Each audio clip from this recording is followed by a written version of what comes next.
Now since everyone's gonna say, why don't you ever do a pull in the truck, I guess we'll do one today. Try and roll into first easy.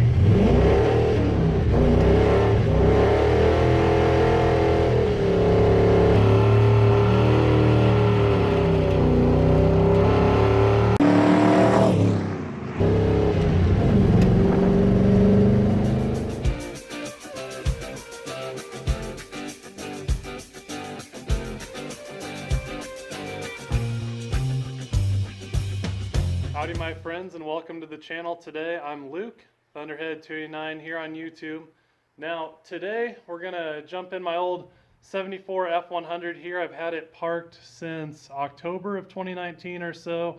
I had a bearing issue, and with winter coming on I just went ahead and put it away. So I've since redone all the wheel bearings and all of that, so it's good to go. We've done a lot of preventive maintenance stuff on it over the winter.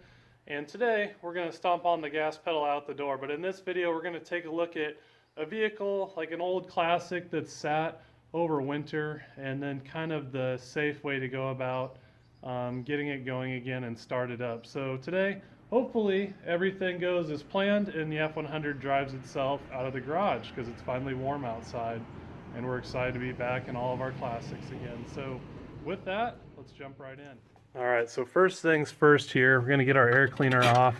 And this is pretty bad of me. Normally I take my carburetors off for the winter and store them inside and seal up my engine a little better. But anyway, the carburetor ended up staying on the vehicle, which is I'm sure what most of you folks probably do. So the thing that can happen with this is the needle and seats can hang when we go and try and run the engine, start flooding stuff, and really just give us a bad day. Now luckily I have a full fuel return line system on this vehicle, an electric pump, so we're just going to get a battery thrown in and flip the switch and see if our pressure comes up, I guess, and if our float level steadies out and it doesn't start dumping into the engine. So anyway, let's get a battery tossed in and, you know, cross our fingers we don't have to get too invasive. I swear every year I say in a video that, hey, you know, don't judge me for my wiring, I'm gonna fix it next year. And 10 years later, it still looks like this. So some things might be a time machine that really don't need to be, and that would be the wiring that I did when I was in high school. But it keeps working, and we just carry a fire extinguisher with us. And usually I don't have any issues. Got the custom battery hold down on. And yeah, that's totally fine. Nothing wrong with that whatsoever. All right, so what I think I'm gonna do is leave the battery unhooked, and then we're gonna turn our ignition on and with our fuel pump on and all that, and then we can manually run our fuel pump in the engine bay by touching the battery cable to its proper post. You like that key? That's my favorite key. That was also a high school creation.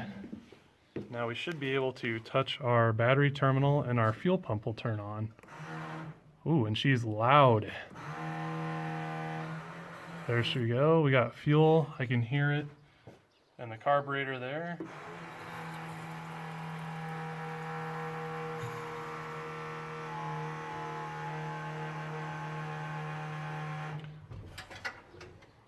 Our float level is filling.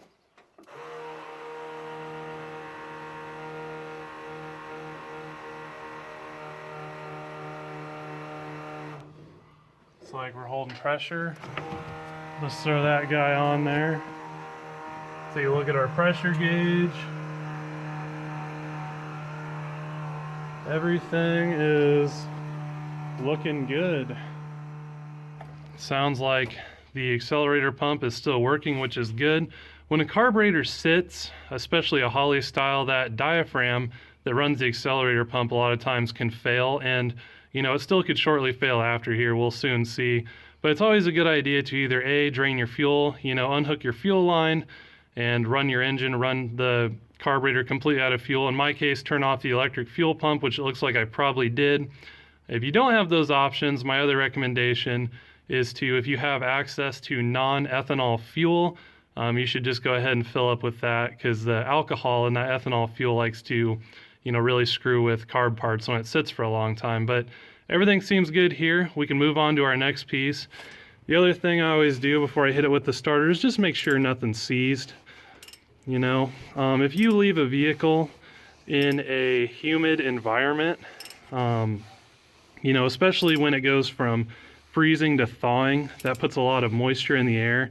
And if you have your vehicle in a place like a dirt or gravel below it or whatever, that moisture has a way to come up and it can get inside your engine and kind of, you know, rust up cylinder walls and everything. So if you can help it when you're storing a vehicle, you know, you don't have to run the thing, but it's not a terrible idea to make a few rotations on it every once in a while. So I have done that with this old F-100 throughout the winter, and she still seems good.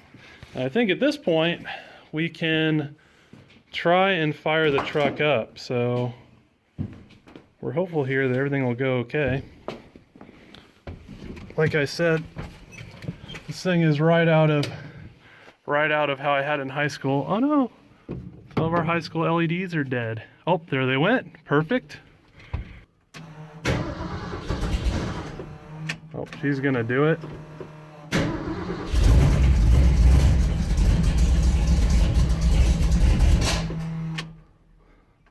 Gonna fight me today.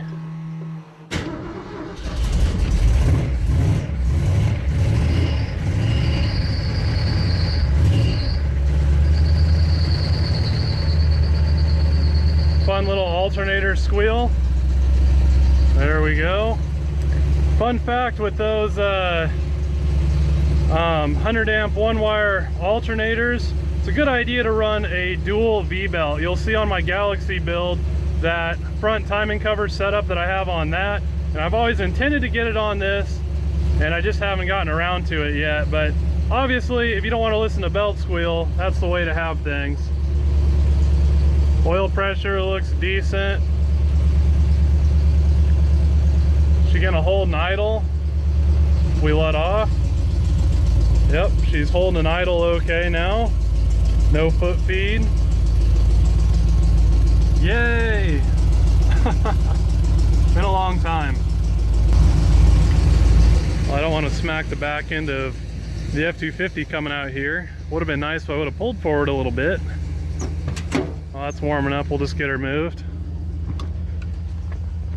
This has been a pretty good rig here. Picked it up for $1,000 a couple years ago.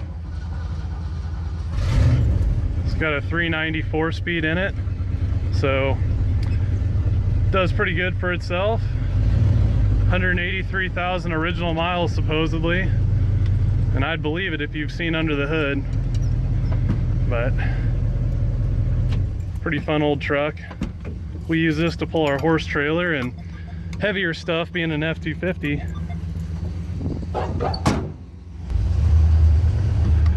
Oh man, 5-speed, so much more giddy up than that old 4-speed.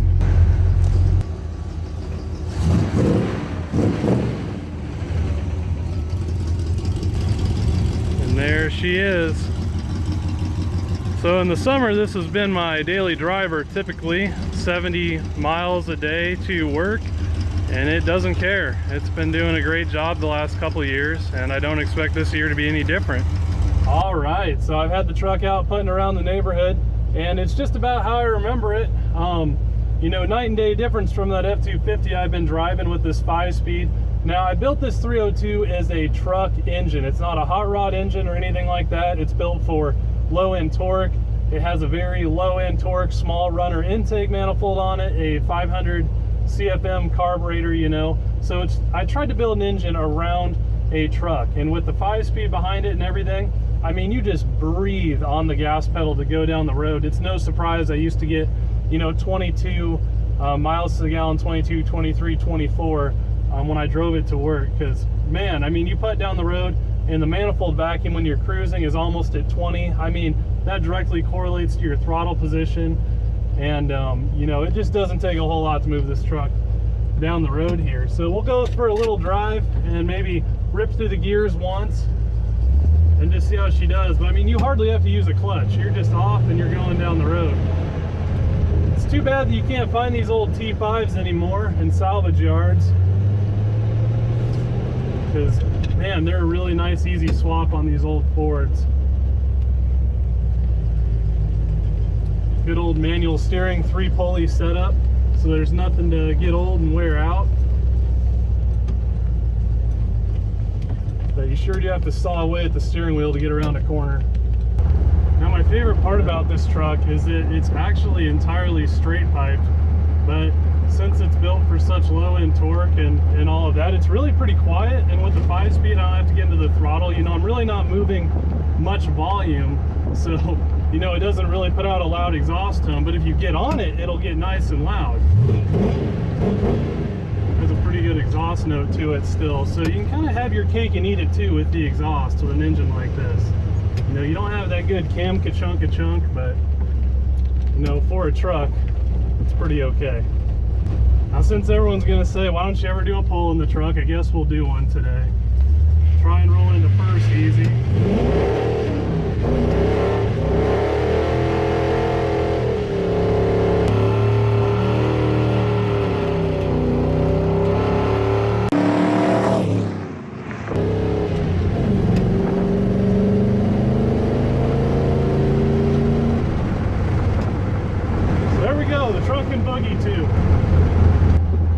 Guys, I think that's gonna do it for me today. I'm awful excited to have the truck back here. It's been a long time. You know, winter's pretty hard on us Iowans that are car folk, so looking forward to summer 2020, and we'll just see what comes down the line. Catch you guys later for the next one.